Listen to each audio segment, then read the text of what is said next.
everybody. Thank you for coming. First off, we'd like to apologize for the time change.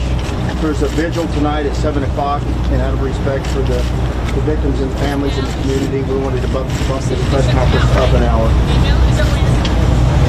First and foremost, I'm sorry? Daniel, what's there? Hey, first and foremost, we'd like to ask you to please keep these victims and their families in this community in your thoughts and prayers. They're very much welcome, very much needed during these troubling times. The Texas Rangers, DPS personnel, the FBI, ATF, and Wilson County Sheriff's Office, and several other agencies continue to work continuously over the past 2 days. Yeah, I'd like to mention something about the Unified Command. There are many, many agencies involved in this investigation, and we are unified into one team with one mission. And in my opinion, this investigation right here is what right looks like. Every agency has their own expertise, and we're using that expertise to do a very, very thorough investigation. As far as the investigation, we've collected a substantial amount of evidence to piece together what happened here. Bodies have been removed and transported to the medical examiner's office for autopsy. A substantial amount of evidence, physical evidence, has been collected, including hundreds of shell casings, more than 15 magazines, 30-round capacity magazines have been recovered. The suspect vehicle has been processed with the suspect's body inside. Multiple interviews have been conducted in numerous cities and other states. Victims have been identified and next of kin have been notified. What needs to be done from this point, we need to finalize the list identifying the deceased victims and complete the notifications of next of kin. We plan to have that done and release the victims' names as soon as possible. Tonight, we hope to finish the evidence collection process, and we'll begin forensic mapping and trajectory analysis tomorrow.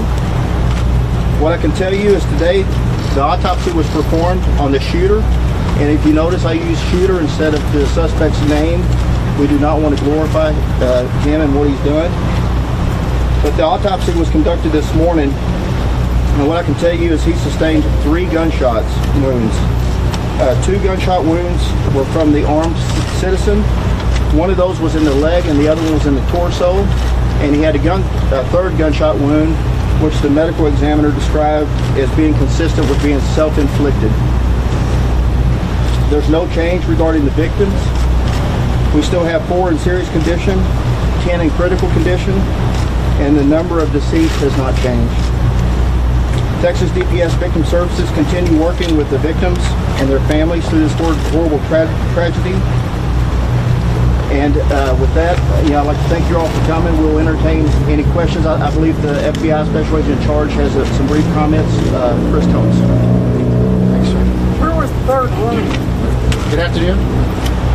So I just want to commend the commander from DPS for not mentioning the shooter's name.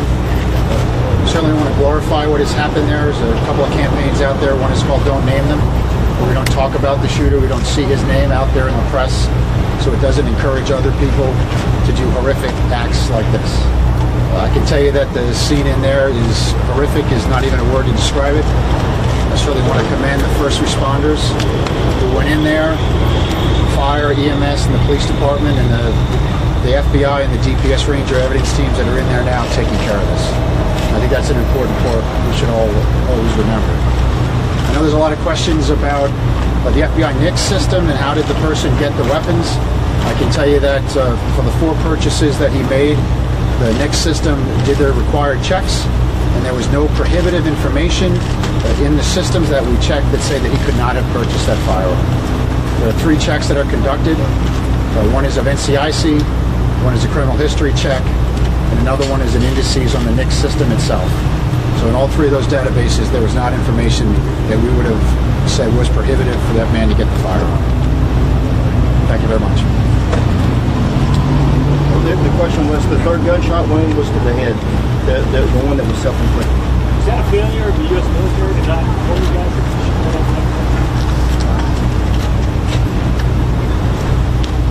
So obviously, everybody's taking a look at what happened there. I believe the Air Force released a statement about 30 minutes ago, so we're working with them to try to figure out what happened. Sir, was the shooter's grandmother-in-law among the victims? I'm sorry? Sir, was the shooter's grandmother-in-law among the victims? She was not. Was he fired from the army? I'm sorry. Was he fired from the army?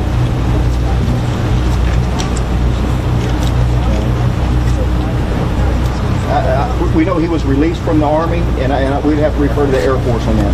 It was the Air Force. Where was the self-inflicted gunshot inflicted? To the head. There have been unconfirmed reports that the suspect may have taken a hostage in the car. It's been floating around on CNN and other outlets. Can you lend any truth to that? That is not Also, Senator Ted Cruz today mentioned apparently he thought that the shooter might have attended the same church. Untrue? I'm not aware of the shooter attending this church. He had family members that attended his spouse attended this church. Sir, did you say that the grandmother-in-law was not? Oh, the grandmother-in-law? We're not aware of that. Sir, earlier he told us that the suspect had called his father. Can you expand on that conversation a little bit and tell us if the family's been cooperative and doing everything? They have been cooperative, and I really can't expand on that because of that cooperation and communications, and out of respect. Director, one of the victims was reportedly pregnant. Will that change the number of murder county charges? That number was included. Was this intended to One of be the a victims was revenge pregnant. shooting? I'm sorry? Was this intended to be a revenge shooting?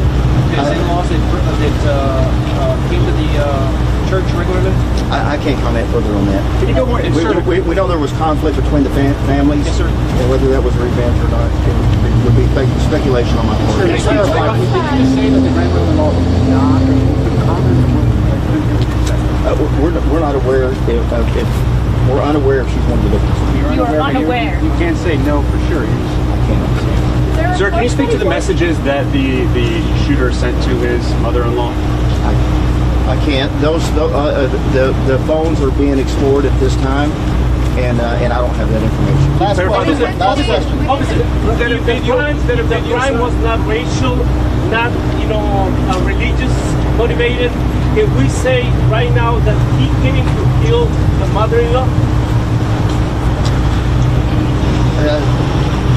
There are many ways that he could have taken care of the mother-in-law without coming with 15 loaded magazines and an assault rifle to a church. I think he came here with a purpose and a mission, and I have to, How many magazines? Can you clarify the weaponry? I'm sorry? How many magazines? You said 15 earlier, you said more. There were 15 magazines collected here at the crime scene. And How many for were what? empty? How many of those magazines were empty? All of them. Thank you for coming out, ladies and gentlemen. This will be the last question. We will have a briefing for you tomorrow. Continue to follow us on Twitter, and we will also through email as well. What time tomorrow? What time? We will announce that through email and Twitter as well. The name of the officer speaking right now?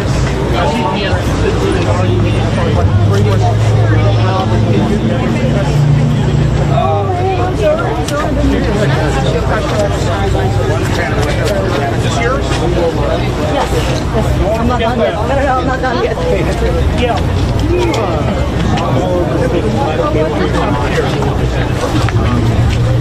Unplug it from the bottom.